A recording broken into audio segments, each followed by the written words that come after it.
In the bustling audition hall filled with bright lights, buzzing cameras, and the electric tension of hundreds of hopeful performers, a shy young boy named Kulukan stepped onto the grand stage.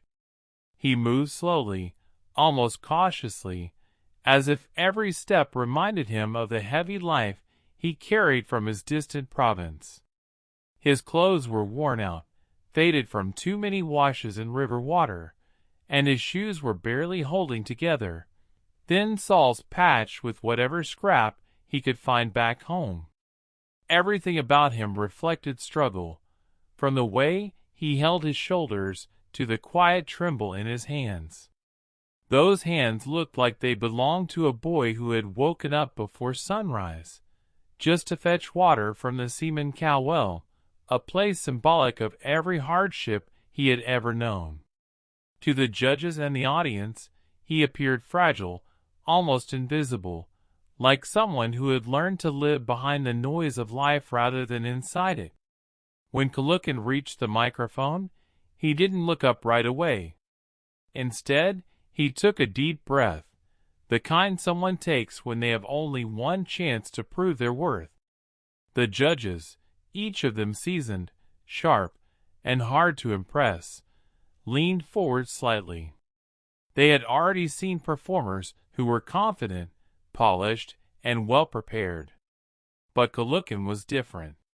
There was something raw in the way he stood there, something honest and unfiltered.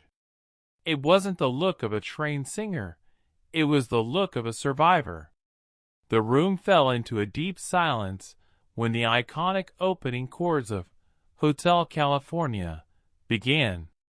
No one expected much from him, not a boy who carried poverty in his posture and silence in his eyes. But the moment he opened his mouth, everything changed. His voice rose gently at first, like a quiet wave brushing the edge of a shore. Then, as he moved into the first verse, the softness shifted into something powerful, something almost supernatural. His high notes shimmered with emotion, and the low ones carried a weight so heavy it felt like he had lived each lyric, not just learned them. People in the audience blinked in disbelief. How could a boy who looked so lost, so exhausted by life, produce a voice that sounded like pure gold? Even the judges were caught completely off guard. The music seemed to lift Kulukan out of his reality and into a space where his pain transformed into beauty.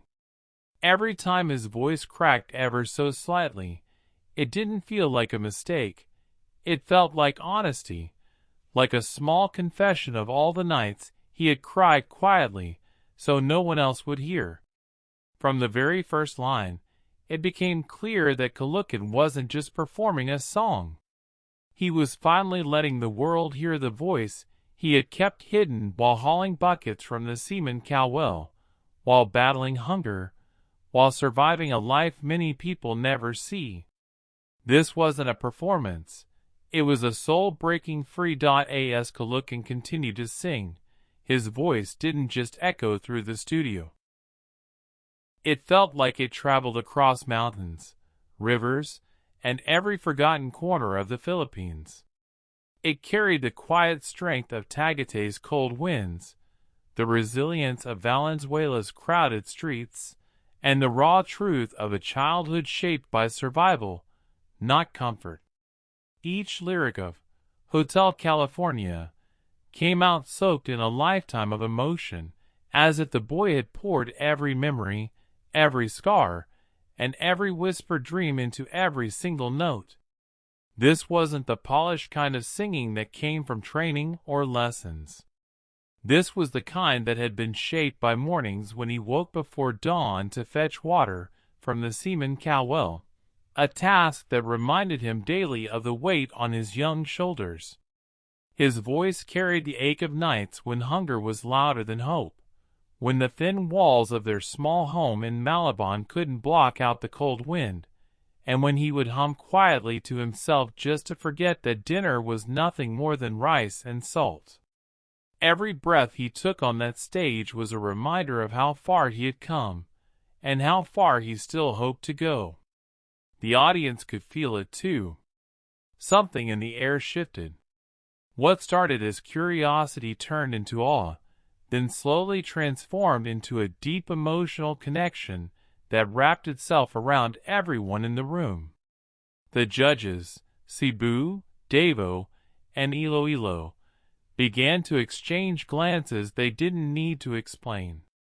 Their expression said everything: shock, admiration, and the unmistakable realization that they were witnessing something rare. Judge Cebu leaned forward, elbows on the desk, eyes wide and almost glassy. Judge Davao placed a hand over her chest, as if steadying her heartbeat. Judge Iloilo, known for being the toughest and most unshakable, had his eyebrows raised, stunned by the raw talent unfolding in front of him. What truly struck them wasn't just Caloocan's voice, it was the truth behind it. Every high note felt like a child refusing to give up. Every low note felt like a battle he had already fought and won. And when his voice cracked slightly during the second verse, something happened that no vocal coach could teach. The entire room felt the pain behind that tiny imperfection. It didn't weaken the performance, it strengthened it. It made him real, human, and heartbreakingly pure. People in the audience began wiping tears from their eyes, overwhelmed by the intensity of the moment. Several stood up slowly, unable to sit still as Caloocan's emotion filled the space like a rising tide. It was as if the boy was singing not just for himself, but for every child who had ever carried buckets from a seaman cow well, for every dream that had ever been buried under poverty, and for every voice that had ever been told it wasn't good enough. By the time he reached the final chorus, the studio wasn't just listening, they were feeling every word with him. When the final note of Caloocan's performance faded into the air, the entire studio froze as if time itself had paused. For a heartbeat, there was no applause, no whispers, no movement, only the lingering echo of a voice that had just poured out a lifetime of struggle. Then, like a dam finally breaking, the entire room erupted into one of the loudest standing ovations the show had ever seen. People jumped to their feet, clapping, cheering, shouting the boy's name with pride and disbelief. It was the kind of reaction reserved only for the rarest moments, moments that happen once in a decade, moments that change a life forever. Judge Iloilo, the toughest and most famously stone-hearted, was the first to react. With eyes wide, almost misty, he slammed the golden buzzer with a force that echoed like thunder across the studio. The button lit up instantly, and in seconds, a shower of gold confetti exploded from the rafters, cascading over Caloocan like rainfall made of miracles. The audience screamed even louder, their cheers blending with the triumphant music that filled the hall. Caloocan didn't react the way most contestants did. He didn't jump, he didn't shout, he didn't throw his hands in the air. Instead, he froze, his poor reaction showing a boy who had never, not even for a second, believed something like this could ever happen to him. He slowly brought his hands up to his face, trembling as the confetti touched his skin. It reminded him of the dust that rose from the dry ground near the seaman cow well, the same place he had visited every morning, never imagining that his life would one day bring him to a stage like this. His knees buckled slightly, and for a moment it looked like he might collapse from sheer emotion. Judge Cebu rushed forward first, followed by Davao, and finally Iloilo himself. They surrounded him in a tight, protective circle, comforting him as tears finally streamed down his cheeks.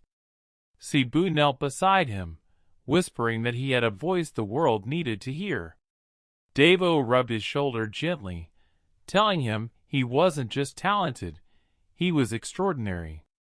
Iloilo, trying not to show too much emotion, simply placed a hand on the boy's back and said, "Kalukin, this is your moment." The confetti continued to fall, sparkling in the stage lights, as if the universe itself was celebrating him.